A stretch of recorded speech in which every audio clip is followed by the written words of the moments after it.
अब शांतिपूर्वक सब लोग बैठ जाएं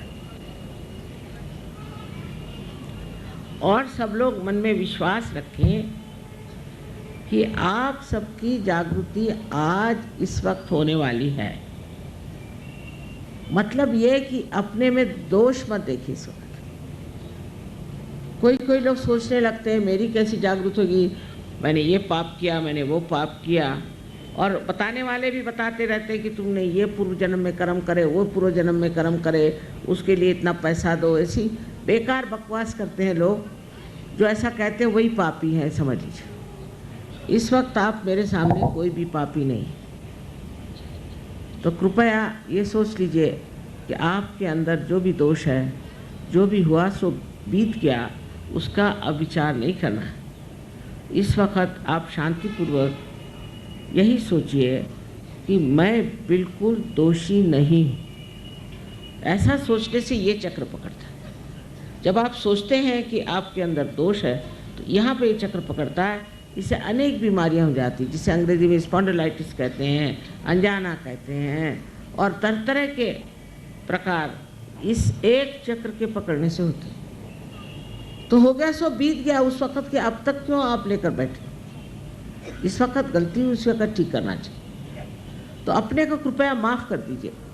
और दूसरे ये कि सबको आप एक तरह से, पूरी तरह से माफ़ कर दीजिए। उनके बारे में सोचना भी गलत है, क्योंकि उससे भी सर दर्द होता है। अब ये बात सोचिए कि आप माफ़ करें या नहीं करें। आप करते क्या हैं? कुछ तो नहीं करते। क्या करते हैं आप? कुछ नहीं करते। लेकिन जब आप माफ़ नहीं करते तो अपने को छलते हैं, सताते हैं उन लोगों के लिए जिन्होंने आपको सताया। इसलिए आप पूरे मन से इन सब को माफ़ कर दीजिए एक साथ। उसमें उनके बारे में सोचने की भी ज़रूरत है। बाकी आप लोग तो एक बड़े पवित्र देश में रह रहे हैं, तो अपने इस धरती माता की पवित्रता को देखते हुए और उसका अंदाज़ रखते हुए आप लोग कृपया दोनों हाथ मेरी ओर इस तरह से करें। सब लोग थोड़ा ऊपर इस तरह से, दोनों हाथ इस तरह से, क्योंकि ये जो 5 उंगलियां हैं और 6 और 7 और 5, 6 और 7 ये हमारे चक्रों के संकेत। और डॉक्टरी में इसमें इनको सिंपैथेटिक नर्वस सिस्टम के एंडिंग्स माने जाते हैं। तो आप हाथ इस तरह से रखें। इस तरह से हाथ रखने पर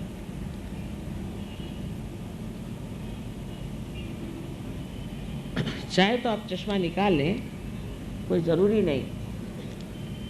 अब आप मेरी ओर राइट हैंड रखें इस तरह से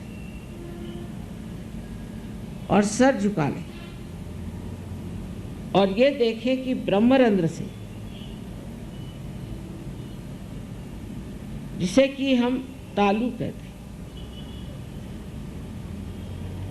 जो कि एक स्निग्ध सा हिस्सा हमारे सर में बचपन में होता है, उसके ऊपर अधांध्र अपना लेफ्ट हैंड रखें, सर झुका के देखें और देखिए कि आप ही के अंदर से कुछ ठंडी या गर्म हवा जैसी चैतन्य की लहरियां आ रही हैं क्या? देखिए, आदि शंकराचार्य ने कहा था इसका वर्णन सलीलम सलीलम, ठंडी ठंडी हवा।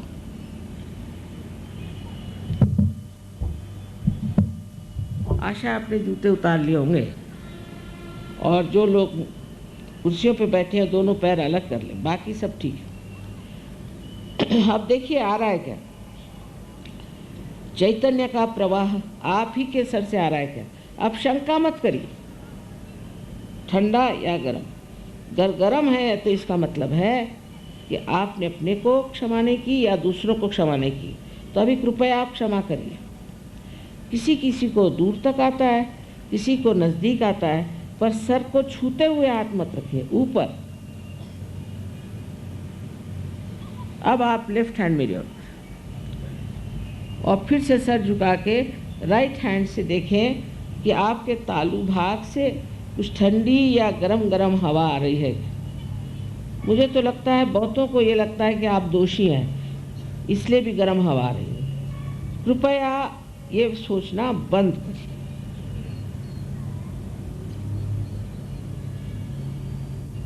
अब एक बार, आखिरी बार, फिर से राइट हैंड मेरी ओर करें, सब लोग करें और फिर सर झुका के लेफ्ट हैंड से देखें कि ठंडी हवा आ रही है क्या। बहुत से लोग बेकार बातें करते हैं कि कुंडलिनी जागरण से ये होता है, कुछ नहीं होता। आराम मिलता है, तकलीफ़ें जाती हैं, बीमारियां जाती हैं, मानसिक शांति मिलती है, अनेक विध शक्तियां जागृत होती हैं। ये सब ये इसलिए कहते हैं क्योंकि उनको जागृति आती नहीं है। हाँ, अब आप लोग दोनों हाथ सर की तरफ और एक प्रश्न पूछे, 3 बार एक प्रश्न पूछे कि माँ क्या ये परम चैतन्य है, क्या ये ब्रह्म चैतन्य है, मुझे माँ कहिए, श्री माता जी कहिए। मन में पूछे 3 बार प्रश्न।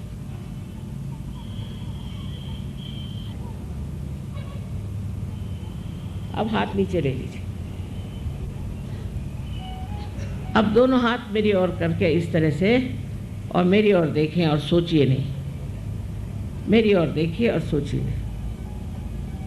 किसी किसी को नीचे से हवा आ रही हो तो वो नीचे से उठा के ऊपर ले जा सकते हैं, इस तरह से 2-3 बार करने से ऊपर आ जाएगी। मेरी ओर देखें, विचार से परे, माने विचार न करें, वो कर सकते हैं। इस तरह से आप अपने मन से परे उठते हैं और आपके अंदर निर्विचार समाधि स्थापित हो गई। कितने जल्दी हो गई, इसका कारण है ये कलयुग का जोर। हर चीज़ यहाँ जल्दी होती है।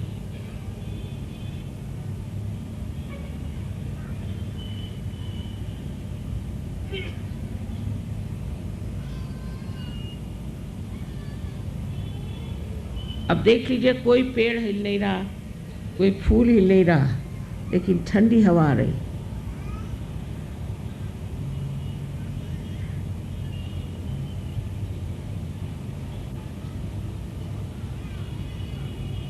पर जो चीज़ आसानी से मिलती है उसका महत्व हम लोग समझते नहीं। इसलिए अब आप अंकुरित हो गए और इस अंकुर का आपको वृक्ष बनाना ही पड़ेगा। यह आपका कर्तव्य है अपने प्रति। और जब ये बनेगा तो आप भी हज़ारों को ठीक कर सकते हैं, यहाँ की दुर्दशा ठीक कर सकते हैं, सब में परिवर्तन ला सकते हैं। ये आपकी जिम्मेदारी हो जाती है। आप सबको मेरा अनंत आशीर्वाद, अनंत आशीर्वाद।